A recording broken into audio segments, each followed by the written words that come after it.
Assalamualaikum warahmatullahi wabarakatuh. Apa kabar semuanya?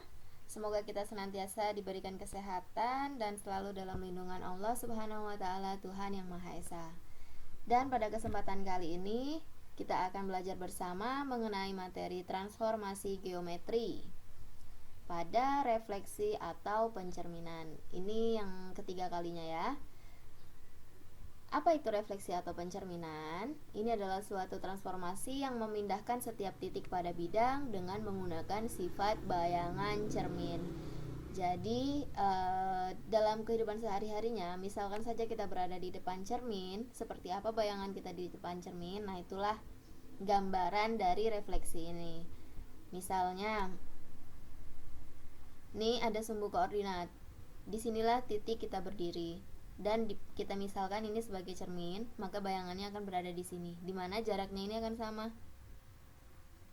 Jarak di mana kita berada di depan cermin dengan bayangannya itu sama. Jadi kalau diibaratkan dalam titik koordinat, kita berdiri di bagian sumbu koordinat yang bernilai positif. X-nya positif, Y-nya positif. Maka bayangan kita berada di depan kita, di mana X-nya bernilai negatif dan Y-nya bernilai positif, seperti itu. Nah, dalam refleksi atau pencerminan ini banyak konsep yang harus kita ketahui, karena refleksi ini tergantung terhadap apa kita refleksikan. Jadi ada sebuah titik misalnya, jika direfleksikan terhadap sumbu X, maka ada aturannya terhadap sumbu Y dan seterusnya. Jadi di sini misalkan jika terhadap sumbu X, titik A-nya itu X, Y, koordinat X dan koordinat Y, maka bayangannya akan menjadi X dan minus Y sumbu koordinat X. Contohnya, ketika ada sebuah titik A, 5, min 1 pada sumbu koordinat. Setelah direfleksikan dengan sumbu X itu, bagaimana bayangannya? Kita ikut saja di sini. X-nya tetapkan X, Y-nya berubah menjadi negatif, maka 5, min 1 titik awalnya, setelah itu bayangannya jadi 5,1. Kenapa 1? Kan titik awalnya adalah minus dan bayangannya minus Y, jadi min dalam kurung min 1 menjadi positif. Kemudian yang kedua, ketika direfleksikan terhadap sumbu Y, aturannya adalah titik awal X, Y bayangannya menjadi min X, Y. Jadi contohnya, ketika titik awalnya min 2,1, maka bayangannya menjadi min X. Karena X-nya sudah bernilai negatif, sementara aturannya di sini juga negatif, menjadi positif 2,1. Y-nya tetap sama sesuai dengan aturannya. Kemudian yang ketiga, terhadap garis X sama dengan H. Apa maksudnya? H ini nanti sebuah bilangan. Misalkan terhadap X sama dengan 7, X sama dengan min 1, dan seterusnya. Aturannya, sumbu X-nya nanti berubah menjadi 2 kali H dikurang X. Apa itu H?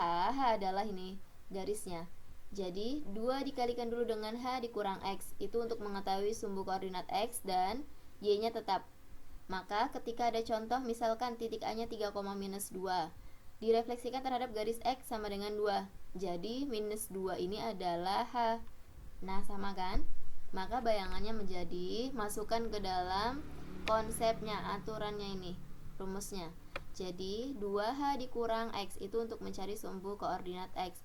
2 dikali H-nya minus 2 dikurang 3, karena X-nya di sini adalah 3. 2 dikali minus 2 minus 4, 2 dikali min 2 minus 4 dikurang 3, minus 4 dikurang 3 itu nanti di sini minus 7. Sorry ya, ini minus 7 harusnya. Kemudian Y-nya masih tetap minus 2. Ini minus 7 ya, kita ganti. Kemudian untuk ketika direfleksikan terhadap garis Y sama dengan K. Tadi garis X sama dengan H, Y sama dengan K. K sama berarti sebuah bilangan. Maka aturannya menjadi X, 2K dikurang Y. X-nya sumbu koordinat X tetap, sumbu Y-nya menjadi 2K dikurang Y. Masukkan angkanya. Jika titik awalnya minus 3, minus 5 direfleksikan terhadap garis Y sama dengan minus 3, maka ini titik awalnya min 3, kalikan X-nya tetap min 3, nah sumbu Y-nya yang berubah 2 dikali K dikurang Y. 2 dikali K, K-nya minus 3, dikurang karena y-nya bernilai negatif, maka di sini negatif. Negatif dan negatif ini berubah menjadi positif. 2 dikali minus 3 minus 6 ditambah 5 min 3, min 1. Aturan selanjutnya terhadap sumbu y sama dengan x. Jadi menjadi y, x. Ini tinggal pindah aja ya, yang awalnya sumbu x berubah menjadi sumbu y, yang sumbu y berubah menjadi x. Nah, jadi misalkan ada titik minus 4, minus 6. Bayangannya min 6, min 4. Kemudian yang selanjutnya y sama dengan min x, titik a-nya x, y. Maka berubah menjadi min y, min x. Min y ini merupakan sumbu koordinat x-nya. Min x ini adalah sumbu koordinat y. Jadi contohnya di sini min 8,1. Kan y-nya 1. Jadi aturan di sini minus y, maka min 1.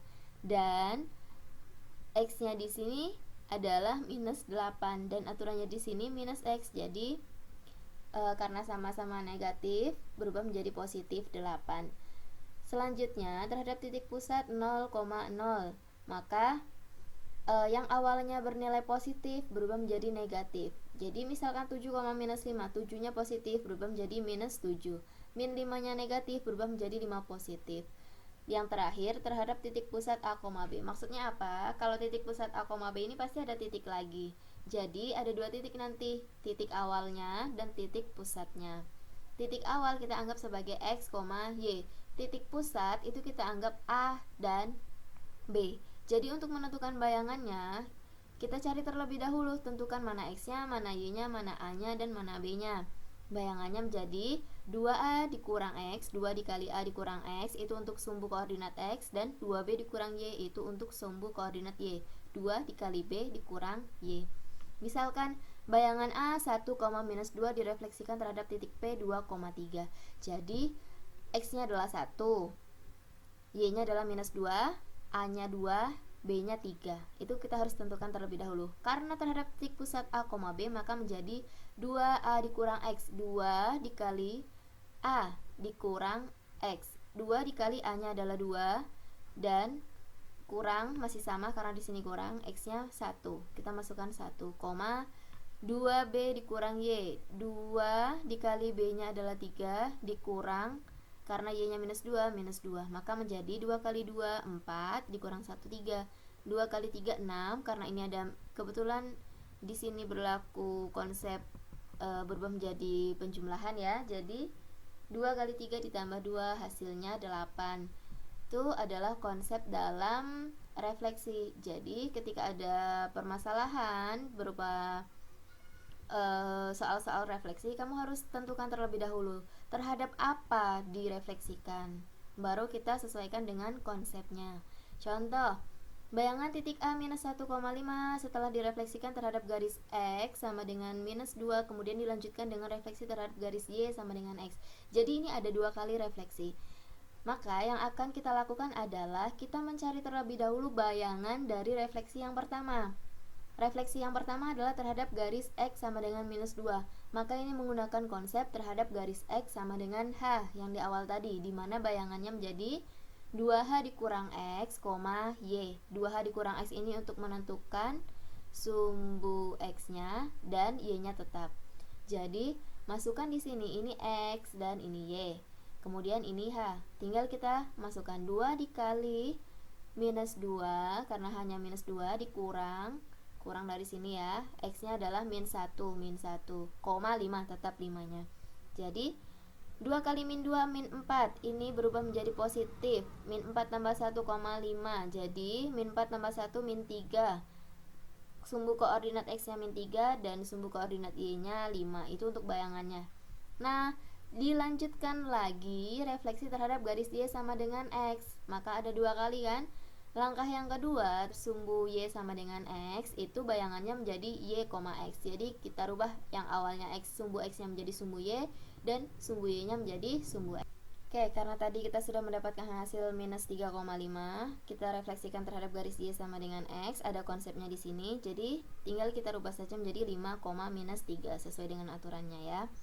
Kemudian untuk soal yang kedua, setelah direfleksikan terhadap sumbu Y, diperoleh bayangan P aksen atau bayangan P adalah min 1,4 dan Q aksen 2,-4.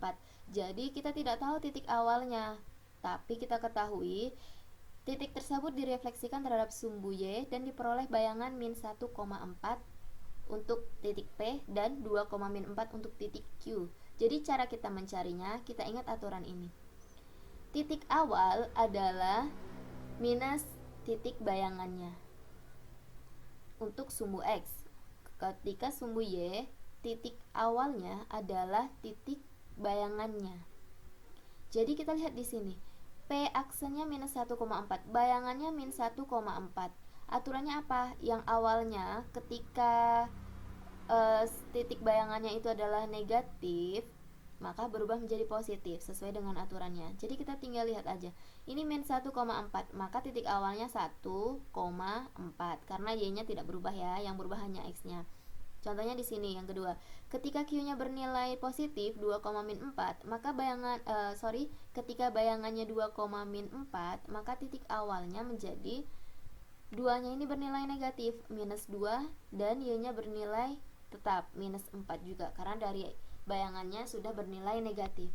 Jadi misalnya ketika ada yang lain 3,-4, maka itu bayangannya ya 3,-4, maka titik awalnya minus 3,4.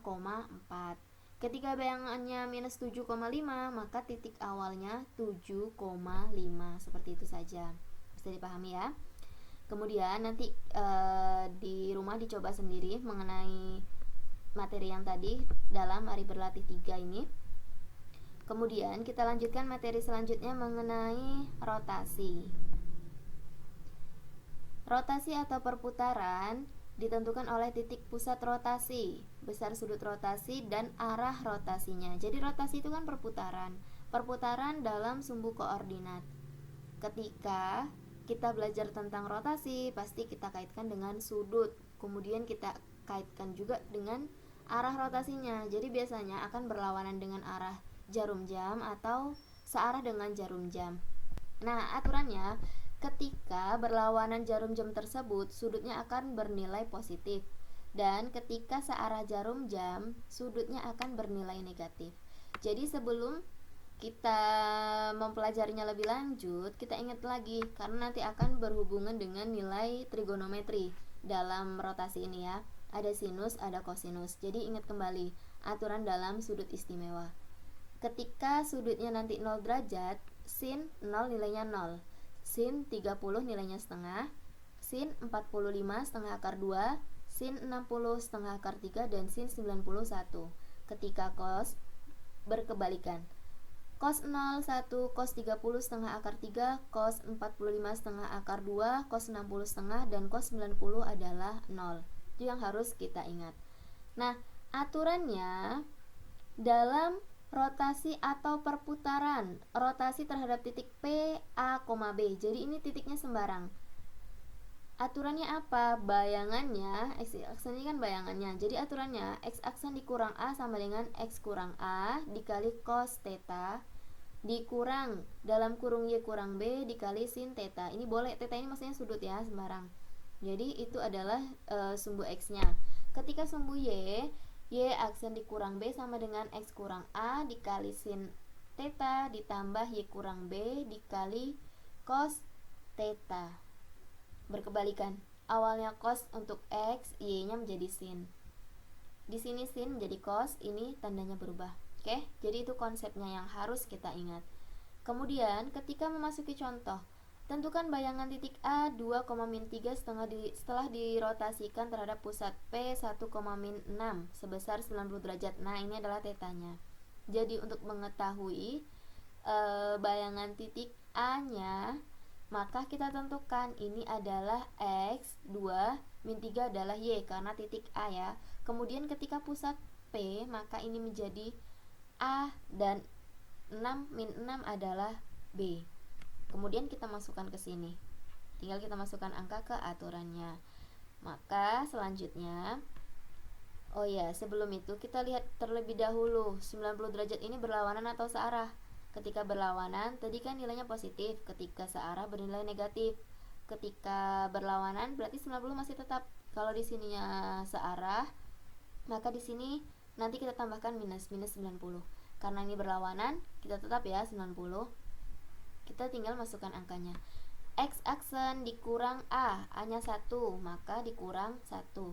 Sama dengan X-nya 2. 2 dikurang 1 kali cos 90 derajat dikurang Y dikurang B, Y-nya bernilai negatif, maka negatif 3 dikurang B-nya kan ini awalnya bernilai negatif, maka min 3 dikurang, dari sini kurang-kurangnya ya, karena B-nya negatif, maka berubah menjadi negatif 6 kali sin 90. X aksen dikurang 1 sama dengan 2 dikurang 1, 1. Cos 90, lihat di tabelnya, cos 90 bernilai 0, maka dikalikan dengan 0. Dikurang, kurangnya dari sini, kurang, dalam kurung, selesaikan dulu yang dalam kurung ini. Min 3, ini berubah menjadi positif ya, maka min 3 ditambah 6. Kemudian nilai sin 90 adalah 1, maka min 3 ditambah 6, 3 dikali 1, 3. X aksen sama dengan min 1, X aksen sama dengan min 3 ditambah 1. Kenapa seperti ini? Ini kan 0, 0 dikurang 3 nilainya tetap min 3. Min 1 ini, karena kita mencari nilai X aksen, maka akan pindah ruas menjadi yang awalnya negatif berubah menjadi positif, maka X aksennya min 3 tambah 1 min 2. Kemudian untuk Y aksennya bagaimana? Y aksen dikurang B, aturannya X kurang A sin theta ditambah Y kurang B cos theta, maka ini menjadi, karena B-nya sudah bernilai negatif, maka kita kasih tanda kurung di sini untuk membedakannya. Y aksen dikurang min 6 sama dengan X-nya 2 dikurang A-nya 1 sin 90 ditambah Y-nya min 3. Nah ini Y-nya min 3. Min 3 dikurang min 6 kali cos 90. 2 dikurang 1, 1. Sin 90, 1. 1 kali 1, 1. Ditambah min 3, ini berubah menjadi positif. Ingat ya, min 3 tambah 6, cos 90, 0. Maka min 3 tambah 6, nilainya 3. 3 kali 0, 0. Y aksen, kenapa ini berubah tambah? Lihat di sini. Min, min. Jadi tambah. Negatif-negatif berubah menjadi positif. Y aksen tambah 6 sama dengan 1 ditambah 3 kali 0. Y aksen tambah 6 sama dengan 1. Y aksen sama dengan 1 dikurang 6, pindah ruas. Y aksen sama dengan min 5. Jadi berapa bayangannya? Min 2, min 5. Nih, jadi ini mengikuti nanti ketika nilai, misalkan nilai B-nya adalah positif nanti di soal baru ya, maka tetap Y aksen dikurang B. Misalkan B-nya 3, maka Y kurang B. Y kurang B, Y kurang B. Jadi tidak akan berubah menjadi tambah. Contohnya yang seperti ini. Ini berubah menjadi tambah karena mengikuti yang di sini awalnya ini. Ketika tidak ada yang seperti ini, maka tetap negatif. Seperti itu ya. Untuk menguji kemampuan kita, sudah paham atau belum? Kita mencobanya di Mari Berlatih 4. Oke? Semoga bisa dipahami dengan baik materi tentang rotasi dan refleksi ini, dan semoga bisa bermanfaat. Oke, terima kasih.